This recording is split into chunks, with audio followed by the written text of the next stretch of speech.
বেশ কিছুদিন ধরে একটি আইফোন কেনার চেষ্টা করছিলেন কলেজ শিক্ষার্থী মাহি আক্তার। শেষ পর্যন্ত টাকা জোগাড় করতে না পারায় ঘটিয়ে ফেলেন দুর্ধর্ষ ঘটনা। অবশেষে দুই সহপাঠীর সহযোগিতায় অপহরণের নাটক সাজান এই শিক্ষার্থী। পরিকল্পনার অংশ হিসেবে গত মঙ্গলবার সকালে কলেজের উদ্দেশ্যে বাড়ি থেকে বের হন মারিয়া। পরে সহপাঠী সিফাতকে দিয়ে মাহিয়ার মাকে ফোন দিয়ে 1 লাখ টাকার মুক্তিপণ দাবি করেন, কিন্তু মাহিয়া আক্তার তার পরিবার থেকে টাকা না পেয়ে হতাশ হয়ে পড়েন। এরপর সেদিন রাতে বান্ধবী সিনথিয়া আক্তারের বাড়িতে অবস্থান করেন। এদিকে মাহিয়ার পরিবার থানায় অপহরণের মামলা করলে শুরু হয় তোলপাড়। পরিবার থেকে টাকা না পেয়ে তুস্কা সিরাপ খেয়ে মোড়াপাড়া কলেজের পেছনে পড়ে থাকেন। রূপগঞ্জ থানার ভারপ্রাপ্ত কর্মকর্তা তরিকুল ইসলাম জানান, প্রাথমিক জিজ্ঞাসাবাদের জন্য মাহিয়া আক্তারের সহপাঠী সিফাত ও সিনথিয়াকে আটক করা হয়। এ বিষয়ে আইনানুগ ব্যবস্থা গ্রহণ করা হবে।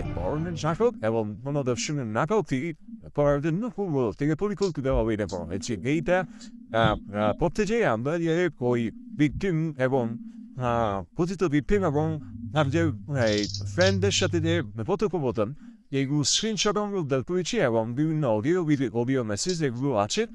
কিভাবে পরিকল্পনা তারা করেছে প্রকৃত পুরো ঘটনা আমাদের কাছে তথ্য প্রমাণ আমাদের কাছে আছে। যে এটা প্রকৃত বুঝতে একটা গণদর্শন নাটক, একটা প্রকৃত গণদর্শন নয়। এই আইফোন কেনার জন্য সে এই গণদর্শন নাটক সে নিয়ে চলবে। আমরা প্রাথমিক তদন্ত করছি। যারা সত্যের পক্ষে দাঁড়ায়, ইতিহাস তাদের নাম মনে রাখে। এই দেশ, এই সমাজ পরিবর্তন হবে তখনই যখন আমরা ভয় না পেয়ে সত্য বলবো। আমি আছি, তুমি আছো, বদল আসবেই। বেশ কিছুদিন ধরে একটি আইফোন কেনার চেষ্টা করছিলেন কলেজ শিক্ষার্থী মাহি আক্তার। শেষ পর্যন্ত টাকা জোগাড় করতে না পারায় ঘটিয়ে ফেলেন দুর্ধর্ষ ঘটনা। অবশেষে দুই সহপাঠীর সহযোগিতায় অপহরণের নাটক সাজান এই শিক্ষার্থী।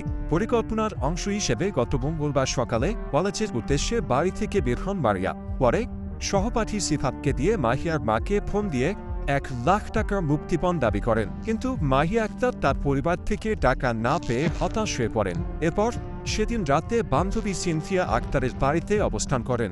এদিকে মাহিয়ার পরিবার থানায় অপহরণের মামলা করলে শুরু হয় তোলপাড়। পরিবার থেকে টাকা না পেয়ে তুস্কা সিরাপ খেয়ে মোড়াপাড়া কলেজের পেছনে পড়ে থাকেন। রূপগঞ্জ থানার ভারপ্রাপ্ত কর্মকর্তা তরিকুল ইসলাম জানান, প্রাথমিক জিজ্ঞাসাবাদের জন্য মাহিয়া আক্তারের সহপাঠী সিফাত ও সিনথিয়াকে আটক করা হয়। এ বিষয়ে আইনানুগ ব্যবস্থা গ্রহণ করা হবে।